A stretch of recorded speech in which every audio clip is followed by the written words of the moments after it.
The envelope arrived before the body was cold. That was the part Eva Jones could not stop turning over in her mind. Not the grief, not the lawyers, not the terrifying silence of an apartment that had 22 rooms and now felt like one very long-held breath. It was the timing. The envelope had been slipped under the front door of their Los Angeles penthouse at 6:17 in the morning. Debbie had found it when she went to collect the newspaper at 6:20. The building's front desk had no record of anyone entering. The cameras in the lobby showed nothing. Not a gap, not a glitch, just an unbroken feed of an empty marble foyer with nobody passing through it in either direction. Amelia Jones had been declared dead at 6:09. 8 minutes. Someone had known before the city knew. Before the hospital had made a single call. Before Eva had even fully understood what Debbie's sound in the hallway had meant.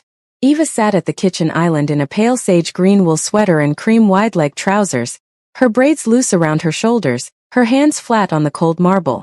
The envelope was in front of her. She had not opened it. She had been sitting with it for 4 hours, through the arrival of the lawyers, through Nova's crying, through Debbie's quiet movement around the kitchen, through all of it.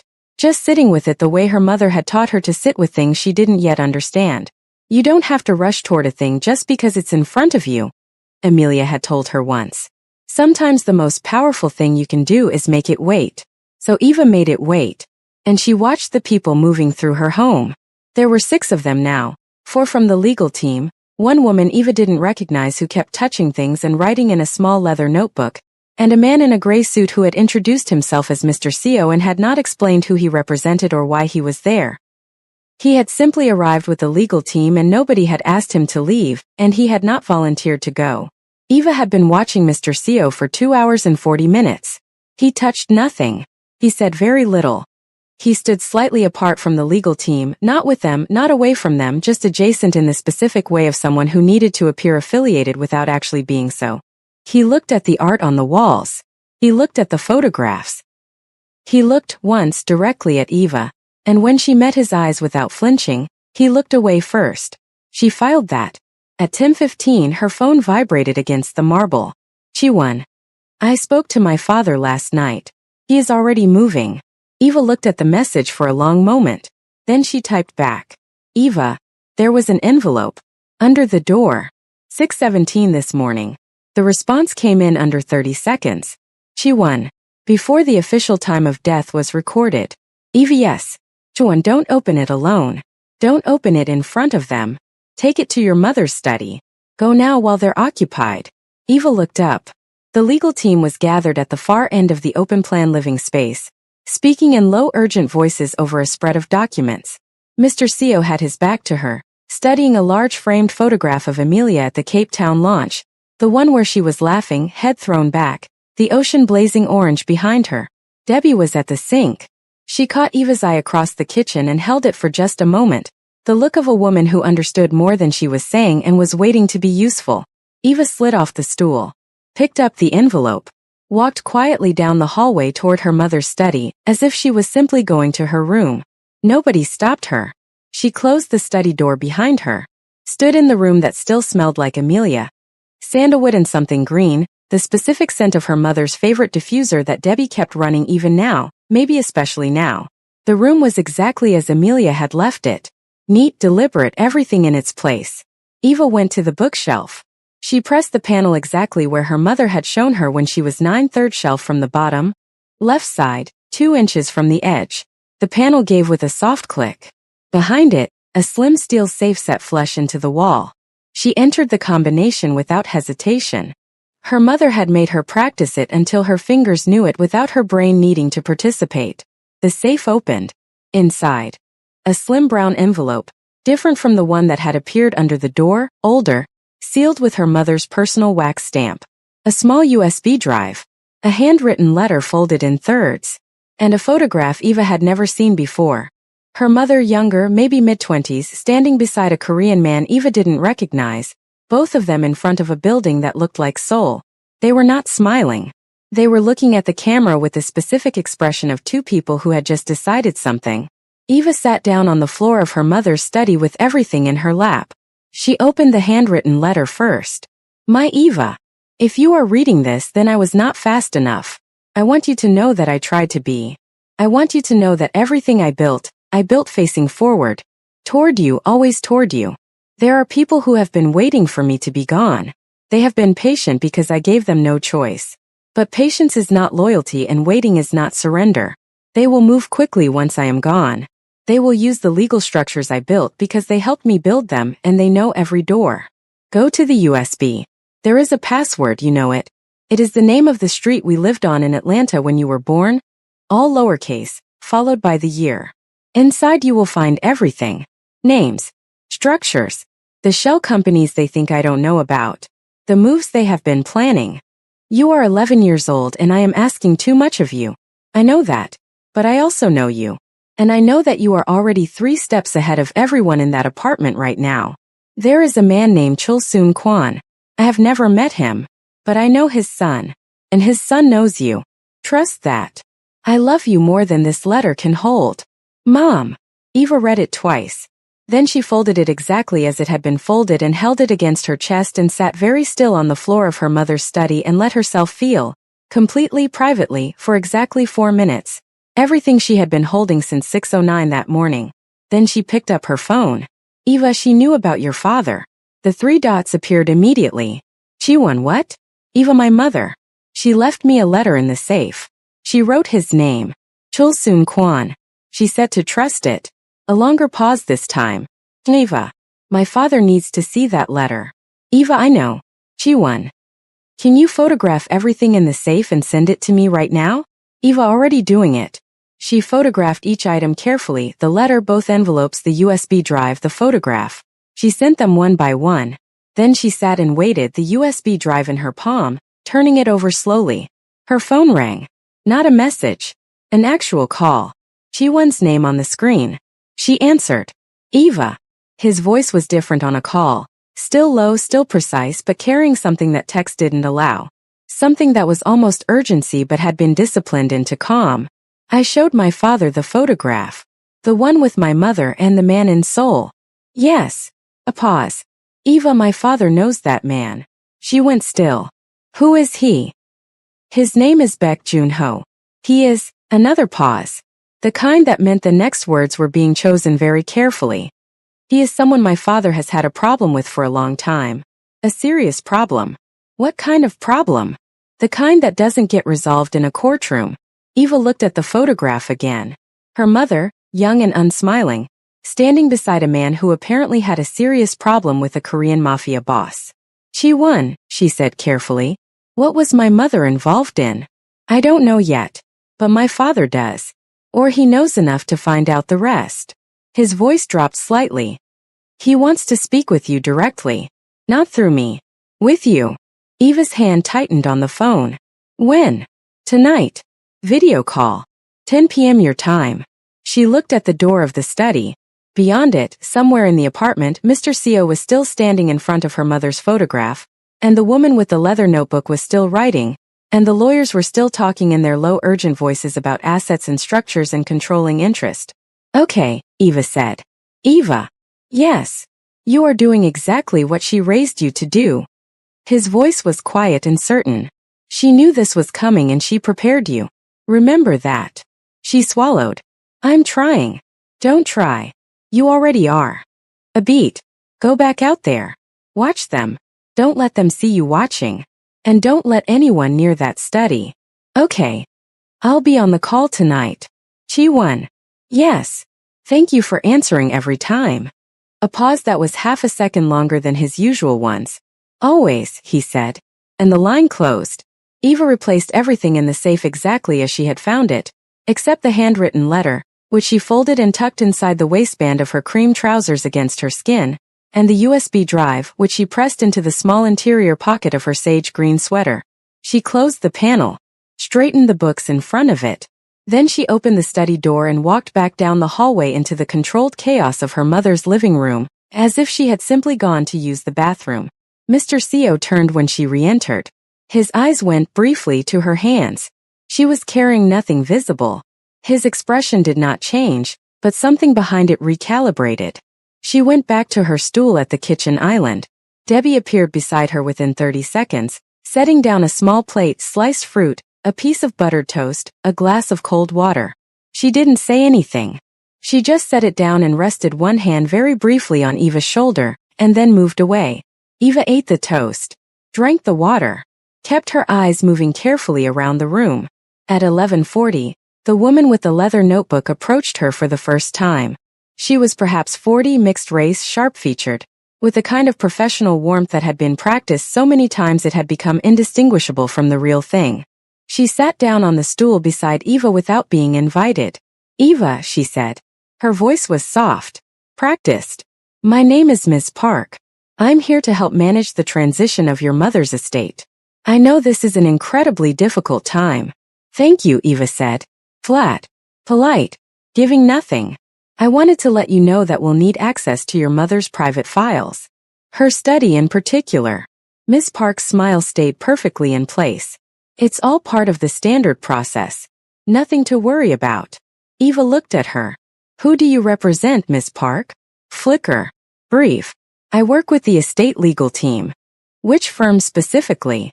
Another flicker. Longer this time. "We're affiliated with Mercer and Associates. My mother's legal firm is Hahn Lowitz." Eva held her gaze. "I've never heard her mention Mercer and Associates." Miss Park's smile did not move, but her eyes did. A quick slide to the left toward the legal team, then back. "We were brought in to assist. Given the scope of the estate." "By whom?" The smile finally shifted. "Just slightly. Just enough." "I'm sorry. Who brought you in?" Eva asked. Her voice was 11 years old and completely level. "My mother is gone as of this morning. Her estate has not yet entered any legal process. So who called Mercer and Associates before that process began?" Miss Park stared at her. The kitchen was very quiet. "I'll need to check on a few things," Miss Park said finally. She stood, smoothed her jacket. The professional warmth had not disappeared, but it had thinned considerably.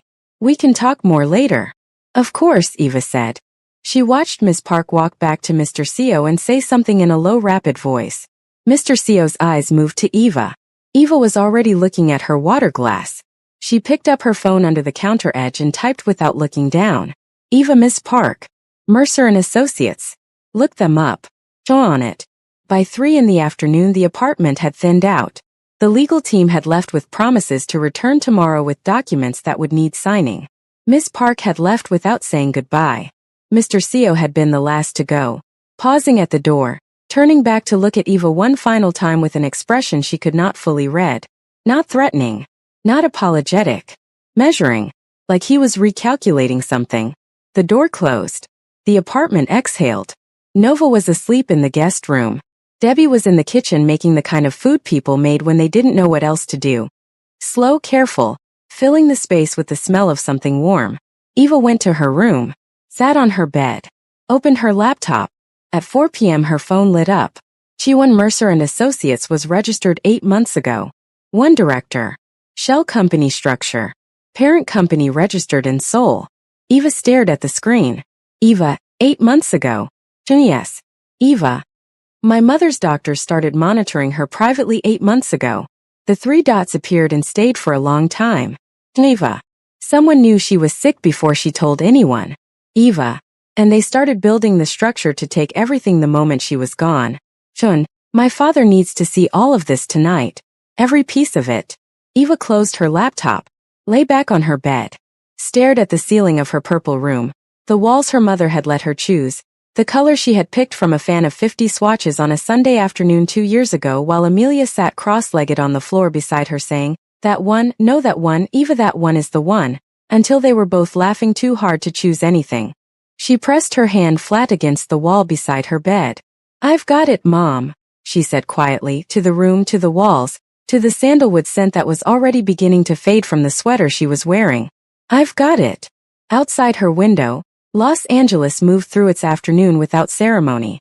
Across the Pacific, in a house that looked from the outside like nothing and was on the inside something else entirely, a man named Chul Soon Kwan was looking at a photograph of a young Amelia Jones standing beside his oldest enemy, and beginning to understand that this was never going to be simple. At 9:58 p.m., Eva sat at her mother's desk in the study.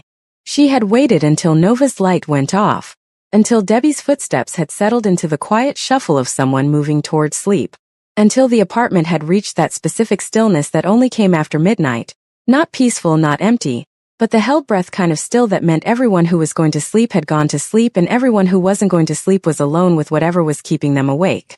She had changed into a soft ivory turtleneck and dark olive wide-leg trousers, the clothes she had pulled on without thinking, the instinct toward something that felt composed without feeling formal. Her braids were pinned up loosely. The USB drive was on the desk in front of her. The handwritten letter was beside it, unfolded, smoothed flat with the edge of her palm. At 10 p.m. exactly, her laptop screen lit up. Chi-Won appeared first. His face in the upper corner of the screen, that familiar composed stillness, hair neat, wearing a deep burgundy sweater she hadn't seen before. He looked at her for a moment without speaking, the way he always did at the start of calls, just checking, making sure she was there and she was holding. She gave him the smallest nod. Then the mainframe filled. Chul-Soon Kwon was larger than she had imagined, and she had imagined him carefully. He sat behind a dark wooden desk in a room that was dim and precise, a single lamp throwing warm light across the left side of his face and leaving the right in shadow. He wore a deep charcoal suit with no tie, the collar of a white shirt just visible at the neck. His hair was close-cropped, black with the faintest silver at the temples.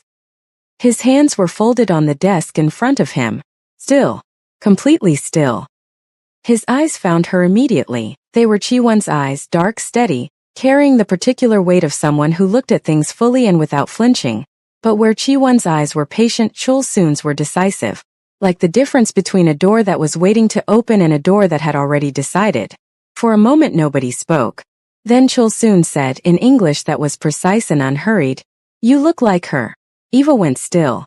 "Like my mother?" "Yes." He studied her. "I knew Amelia Jones. Not well, but enough to know she was someone the world was not ready to lose." A pause. "I am sorry for what happened to her." Eva held his gaze. "Thank you." "I am not a man who says things he does not mean," Chul-Soon said. "So when I tell you that I intend to find out exactly what happened to her, and exactly who built the structure that is trying to take what she left you, I need you to understand that I mean that completely." "I understand." "Good." He unfolded his hands, placed them flat on the desk. "Tell me about the envelope." "The one that arrived at 6:17. Eva told him everything. The timing. The lobby cameras showing nothing. Mr. Seo. Miss Park and Mercer and Associates. The leather notebook. The way Miss Park's smile had thinned when Eva asked who had called them before the estate process had begun. She told it the way her mother had taught her to tell things, in order, without decoration, every detail in its place. Chul-Soon listened without interrupting. Chi-Won in his small corner of the screen listened the same way. When she finished, Chul-Soon was quiet for a moment. "Miss Park," he said. "Describe her." "Mixed race. Around 40. Sharp features. Very controlled warmth, like she had practiced it." "The leather notebook. What color was the cover?" Eva blinked. "Dark green. Slim. No brand visible." Something moved in Chul-Soon's expression. Brief. Contained. But Eva caught it. "You know her," Eva said. He looked at her. "I know who she works for. Baek Joon-ho." The name landed in the room like a stone dropped in still water. Chul-Soon's eyes sharpened. Across his corner of the screen, Chi-Won went very still. "Chi-Won showed you the photograph," Chul-Soon said. "Yes. My mother and Baek Joon-ho. Seoul." She looked about 25. They weren't smiling. They wouldn't have been. Chul-Soon leaned back slightly in his chair. "What I am about to tell you is not something I tell people, Eva. You understand that?" "Yes. Your mother and Baek Joon-ho had a business arrangement. 12 years ago. Before you were born. He approached her when she was building her first distribution channel into Asia. He offered infrastructure, warehousing, logistics, connections she would not have been able to build alone at that stage." A pause. "Your mother was brilliant. But she was also young, and she was building something in a territory that required relationships she did not yet have." Eva's hands were flat on the desk. She took his help. She took his infrastructure. For 18 months. Then she found her own way and she severed the arrangement cleanly and professionally. Chul-Soon's voice was measured. Baek Joon-ho did not consider it clean. He considered it a debt that was never paid. And Baek Joon-ho has been collecting debts for 30 years. "He's been waiting," Eva said quietly. "He is a patient man. It is his most dangerous quality. Chul Soon looked at her steadily. He did not cause your mother's illness, Eva. I want to be very clear about that. But the moment he knew she was sick, and he has people inside hospitals, inside private medical practices he began building. Mercer and Associates. The shell structures. The legal team that arrived at your door before the city knew she was gone. Eva was quiet for a moment. The study held its breath around her. He wants the company, she said. He wants everything. The brand. The distribution network. The Asian market share your mother spent 12 years building without him. Chul Soon's voice did not rise. It never rose. It simply became more precise. He believes that because he helped her in the beginning, he is owed a portion of everything that came after. And now that she is gone and you are 11 years old, he believes there is nobody left to tell him otherwise. Eva looked at the man on her screen. Then she said very quietly, he was wrong about that. Something happened in Chul Soon's face. Not a smile, something more than that and less than that. The expression of a man recognizing something he had not expected to find. Yes, he said. He was. What do I do? Eva asked. Not tonight. Everything. What do I do? Tonight you do nothing except sleep. You are 11 years old and you buried your mother today. And you have already done more tonight than most adults would manage in a week. He held her gaze. Tomorrow you do not sign anything. Not one document. Not one form. Regardless of what they tell you it is for. You say you need time to review with your own counsel. My mother's actual legal team. Han Lowitz. Call them first thing in the morning. Speak only to the senior partner. A woman named Jian Han. Tell her everything. Use your mother's name as the introduction. Jian will know what it means. Eva wrote the name on the inside cover of the notebook on the desk. Her mother's notebook, the one that lived beside the lamp. Jian Han. Yes. And Eva. He paused. The USB drive your mother left. Do not plug it into any device connected to your home network. Beck's people are thorough. Buy a new laptop tomorrow. Cash if you can manage it. Plug it in only on that. Eva stared at him. He has access to our network? I don't know. I am not willing to assume he doesn't. She absorbed that. Sat with it the way her mother had taught her to sit with things that were frightening. Not looking away, not rushing toward a reaction, just letting it be true until she understood its shape. Okay, she said. Chi-1 will be your contact point for everything that comes from my side. What comes from my side will not be visible, and you will not need to know the details. What you need to know, I will make sure you know. He looked at her with that absolute steadiness. Your mother trusted the connection between you and my son. I am choosing to trust it also. Eva looked at Chi-1's corner of the screen. He was already looking at her. Thank you, she said. To both of them. Chul Soon nodded once. Get some sleep, Eva Jones. The screen went dark. Eva sat in her mother's study for a long time after the call ended. She looked at the photograph from the safe Amelia and Baek Junho sold 12 years ago. She looked at her mother's face. Young. Unsmiling. Already building something. Already making decisions whose consequences she couldn't fully see yet. You got out, Eva said softly to the photograph. You built it anyway. Without him. She put the photograph back in the safe. Locked it. Replaced the panel. Then she went to her room, lay on her bed in the dark, and for the first time since 6:09 that morning she slept. She was woken at 6:45 a.m. by Debbie's hand on her shoulder, gentle, careful, the specific touch of someone who was sorry to do it. Eva. Debbie's voice was low. There's someone at the door. Eva sat up immediately. Miss Park. No. Debbie's expression was different. Not alarmed, something more complicated than that. It's a man. He says he's from Jian Han's office. Eva went still. I haven't called Jian Han yet. I was going to do it this morning. Debbie looked at her. I know. The apartment was quiet around them. Outside Eva's window, Los Angeles was just beginning its morning, pale gray light, the distant sound of the city waking up, the specific stillness of an hour that hadn't decided yet what kind of day it was going to be. Eva got up, smoothed her ivory turtleneck, straightened her dark olive trousers from the night before. Tell him I'll be out in a moment, she said. Debbie nodded and left. Eva picked up her phone. Typed fast. Eva. Someone is at my door. Says he's from Jian Han's office. I haven't called Jian yet. She stared at the screen. The message showed delivered. Chi-Won was 17 hours ahead. It was nearly midnight in Seoul. She didn't know if he would see it in time. She walked down the hallway toward the front door. The man standing in her doorway was perhaps 50, Korean, small-framed, wearing a plain dark coat and carrying nothing in his hands. He had the specific stillness of someone who had been still for a very long time and had stopped noticing it. His eyes when they found Eva were careful. "Miss Jones," he said. His English was quiet and precise. "My name is Mr. O. I have a message for you. From someone who says you will understand it when you hear it." Eva looked at him. "From Jian? Mr. O was quiet for a moment. "No," he said. "From Baek Jun-ho." The hallway went very still. Eva held the door. Did not step back. Did not let her face move. "What is the message?" she said. Mr. O reached into his coat pocket and produced a single card. Plain white. No logo. He held it out. Eva took it without touching his fingers. On the card in clean black type were 6 words. "She owed me. Now you do." Eva looked at the card for a long moment. Then she looked up at Mr. O. "Tell Mr. Beck," she said, her voice 11 years old and completely level, "that my mother paid every debt she ever owed. And I don't carry what isn't mine." She closed the door, walked back down the hallway to her room, sat on the edge of her bed. Her phone lit up. "Chi-Won. Eva. Do not engage with anyone at that door. My father says." She typed back before he could finish. "Eva, he already sent someone. Baek-Jun-ho." 6 words on a card. The 3 dots appeared. Stopped. Appeared again.